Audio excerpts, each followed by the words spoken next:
So this topic, I'm going to talk a little bit about the three different types of triangles, or one is scalene, one is isosceles, and one is equilateral. Those are the three I'll talk about. And I'm going to give a little bit of a description of each one, and then we're going to look at some pictures and say, hey, is this isosceles, equilateral, or scalene? So let's just write down, well, if you're taking notes, write this down. A scalene triangle, no sides are congruent.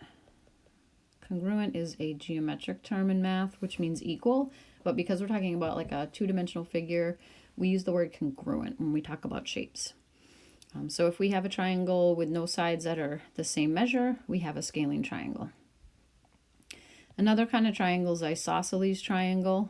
And there is, the definition for that is at least two sides are congruent. And I'm going to draw a picture of what that could look like. So I'm just going to draw it kind of straight on. So if we have this picture of an isosceles triangle, we see those tick marks here that are in the sides mean that they are congruent. Those two sides are equal to each other, which we use congruent. So that's telling us just by looking at that picture that it is isosceles.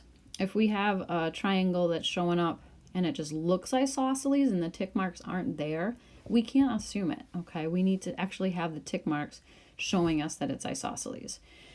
So if we look back at this triangle here, I just want to talk about some of the parts that they call it. For isosceles triangle, these are called the legs. These two sides that are congruent, they name them the legs.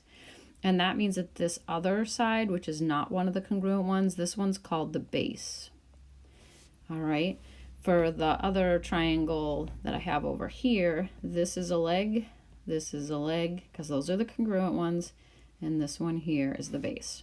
That's important because of this other fact about isosceles triangles. As soon as you recognize that you have an isosceles triangle, your base angles are congruent. And so you can immediately mark those up on your picture. That's my base, and these are the angles that are on the base, and they are equal or congruent to each other. So on this triangle here, here's my legs, here's my base, these are my base angles now, all right, and they are congruent to each other. All right, so that's kind of just some knowledge that you need to know about isosceles, and then go from there. And let's see if I can just erase some of this. There we go, perfect. I want to go back and talk about equilateral now. So for equilateral, if you know anything about languages, you might recognize some of the words from like Latin. Equi means like equal, lateral means side. And so an equilateral triangle, all three sides are congruent. Okay, so for, we just draw one. You can be told by the tick marks. That picture there tells you that's an equilateral triangle. Those tick marks tell you that all three sides are congruent. Another way that they can do it, is to, that's a kind of horrible picture, but if we know that 2 or 3 of the angles are 60, they have to be equilateral too. Because one of the things about equilateral is if all sides are congruent, all angles have to be congruent. So we could have immediately, as soon as we saw that this was equilateral, we could have marked up our picture immediately doing that.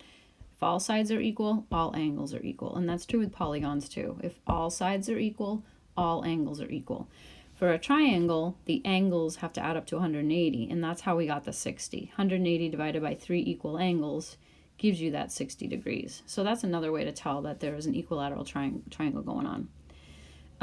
One last thing before we actually start some problems. Equilateral triangle, anytime you say you have an equilateral triangle, it's technically also isosceles because of this, because of the at least.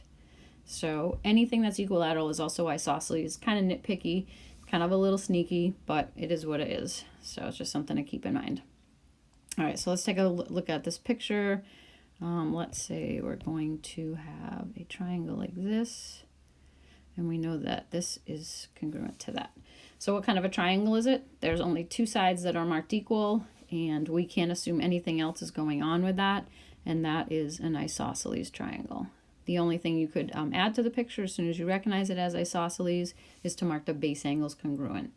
The base angles are also kind of a little bit easier to be found because like these sides are kind of pointing at those base angles. So that's just another way to find them if you're still not feeling great about the base angles. All right, let's see what else we got. Let's try another one. let's say that we know that this is 60 and this is 60. All right. Once we have the two angles that we can see are congruent, we know it's definitely going to be isosceles. All right. What we know is that this has to be equal to that because we have the base angles equal. So these are the legs. What we have to think about just for a second is there is 180 total degrees in a triangle. So if we subtract out this 60 here, we're going to get 120. And if we subtract out this 60 here, we're going to be left with 60. So actually, in this case, we have three angles that are congruent, which means that all three sides are congruent. So it is isosceles and equilateral. All right, so sometimes you just have to think about it. Part of it is just seeing the 60-degree angle in more than one place and letting it trigger that, just getting used to it. 60, think equilateral. 60 degrees, think equilateral. But you need to have 2 or 3 of them to be able to determine that. Let's say that we have this triangle here. We know that this is 12, this is 12.5, and this is 7.6. So we have each of the sides of a triangle labeled. None of them are equal to each other. And at that point, we have a scalene triangle. There's not a whole lot else left to say about scalenes because they just are what they are. Okay, let's look at one more. Let's say we have this equaling that. We'll say that that's 47 and that's 47. Again, we have 47 angle in an angle here, and that's congruent to this other angle. Those are setting up your base angles being congruent. That means that this side has to be equal to that side. So we definitely have an isosceles triangle. If I'm not sure, if I'm kind of a beginner learner of this, I might think, hey, maybe it's equilateral also. So I'm going to add 47 and 47. 7 and 7 is 14. 94 is what I'm going to get, and I'm going to subtract that from my 180 to see if I get 47. Again, this, if you're not a beginner with this, you'd be like, I already don't see any 60-degree angles, so there's no way it's equilateral. But that takes time to kind of get that thought in your head. So know that you definitely can check it. 10 minus 4 gives me 6. 17 minus 9 is 8. So that third angle, even though it doesn't look at like it, is 86 degrees. Doesn't hurt to check if you're kind of a newbie at it. Again, 60-degree angles, think equilateral. Okay, let's look at this guy.